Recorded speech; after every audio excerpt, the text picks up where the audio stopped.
ازيكم عاملين ايه؟ وحشتوني. اولا كل عام وانتم بخير بمناسبة عيد الاضحى المبارك، وان شاء الله يجعله عيد سعيد على الامة الاسلامية كلها. ما اتكلمناش بقالنا كتير، وما قلناش حاجة في التغذية بقالنا كتير، وما قلناش معلومات تستفيد بيها الناس بقالنا كتير.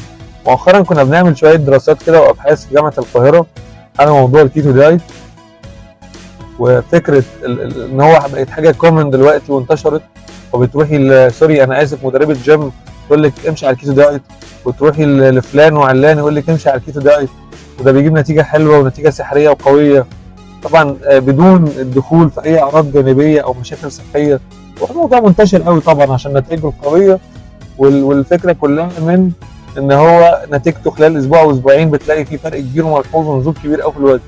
ان هي الفكرة كلها بتعتمد طبعا على نزول الوزن او الجسم في فترة صغيرة نتيجة لاستهلاك الدهون كمصدر طاقة مكان الكربوهيدرات او النشويات. وطبعا هنا بتحصل الكارثة والمصيبة الكبيرة قوي اللي الناس كلها ما تعرفهاش، ان علميا وبعد ابحاث وبعد ادله وحالات كتيرة قوي اكتشفنا ان انت سيادتك لما بتستخدم الدهون كمصدر طاقة بديلا للكربوهيدرات، ايه اللي بيحصل؟ اولا بتخرج اجسام كيتونية تسمى بالاجسام الكيتونية. الاجسام الكيتونيه دي عامله زي الكوليسترول كده. شفت الكوليسترول الضار اللي بتروح تحلل في اي مكان يقول لك انت الكوليسترول الضار عندك عالي والكوليسترول النفسي قليل؟ نفس الفكره او نفس الايجاز بتاع الموضوع، ان هي المركبات الكيتونيه بترتبط بالدم، بترفع لك بقى الكوليسترول وبترفع لك بقى كل حاجه.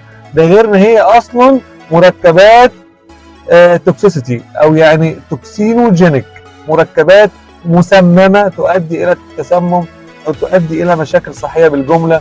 وطبعا مش هنتكلم عن الاعراض بقى الظاهريه اللي هي ريحه النفس الكريه، وهنتكلم بقى عن تساقط فيتامينات الجسم كله، ومش هنتكلم بس حاجات كتير. يا جماعه انا عايز اقول لكم حاجه صغيره جدا.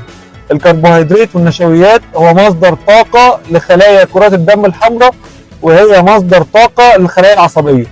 يعني الخلايا العصبيه بتاعت سيادتك وخلايا كرات الدم الحمراء ما بتتغذاش غير من النشويات. يعني سيادتك لو ما خدتش نشويات ده بيحصل خلل كبير قوي في الحاجتين دول. ولك ان تتخيل طبعا، مش هقول لك بقى فوائد النشويات غير ان هي تخش حاجه اسمها سيتريك اسيد سايكل، دوره لتكسير الدهون، وحاجات كتير قوي قوي قوي. دايما علمونا كده، وكنا دايما بنقول للناس الدهون تحترق في لهيب من النشويات. اذا حرق الدهون ما بيتمش وما بيكتملش صورته الكامله والجميله غير عن طريق وجود نشويات.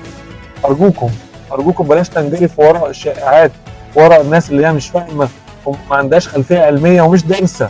توديكم في داهيه. هتعملي كيتو دايت هتنزلي 20 30 كيلو في شهرين، والله هترجعي لهم الضعف اول ما تخلصي. فطبعا نازله بطريقه غلط.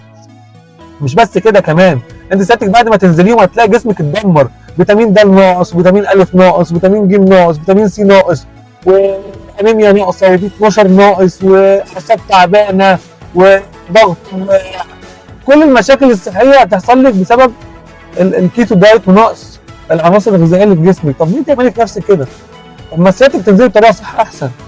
مثلا حبيت انبه الناس ونوريها الاضرار بتاع الموضوع علشان تكون مدرك.